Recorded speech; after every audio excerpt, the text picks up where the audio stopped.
நவராத்திரியோட நிறைவு நாளான இந்த 9வது நாளில் நவ துர்க்கைகள்ல சித்திதாத்ரி தேவியையும் சரஸ்வதி தேவியை பரமேஸ்வரியாகவும் வழிபாடு செய்வோம்.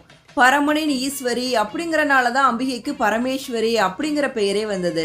சரஸ்வதி தேவி வழிபாட்டோட நிறைவு நாள் தான் இன்னைக்கு. எப்போவுமே நவராத்திரியோட 9வது நாள சரஸ்வதி பூஜை ஆயுத பூஜையா கொண்டாடுவோம். சித்தினா சக்தி, தாத்ரினா தருபவள், அனைத்து சக்திகளையும் தருபவள் தான் சித்திதாத்ரி தேவி. நவராத்திரியோட முதல் நாளில் நவ துர்க்கையானவள் பார்வதி தேவியாக சைலபுத்ரி அப்படிங்கிற திருநாமத்தோடு அவதரித்து, இரண்டாவது நாளில் பிரம்மச்சாரிணியாக தவக்கோலம் பூண்டு தனக்கு வேண்டுகிற ஆற்றல்கள் எல்லாத்தையும் பெற்று, மூன்றாம் நாளில் அந்த தவத்தின் பயனாக கிடைத்த சிவபெருமானின் அடையாளமான சந்திர பிறையுடன் சந்திர காண்டாவாக காட்சி தந்தாள். இறைவனோடு இணைந்த பிறகு சக்தியும் சிவனும் இணைந்து இந்த உலகத்தை உருவாக்குகின்ற கூஷ்மாண்டா தேவியாக 4வது நாளில் அருள் செய்கிறாள்.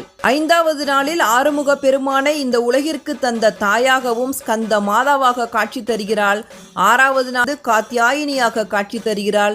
7வது நாளில் மகா காளியாக காலராத்திரி என்ற திருநாமத்தோடு அருள் செய்கிறாள். மகா கௌரியாக அழகிய ரூபத்தில் தூய்மையின் பிம்பமாக நமக்கு காட்சி தருகிறாள்.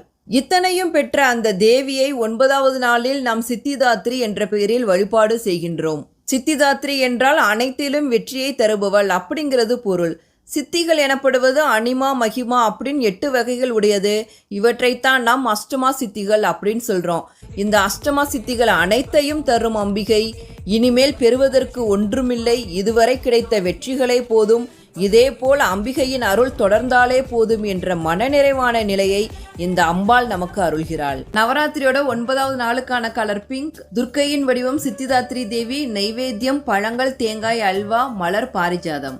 அம்பிகையின் வடிவம் பரமேஸ்வரி. கோலம் தாமரை வகை கோலம், மலர் தாமரை, இலை மறிக்கொழுந்து. நைவேத்தியம் சர்க்கரை பொங்கல், கொண்டக்கடலை, பழம் நாவல், ராகம் வசந்தா.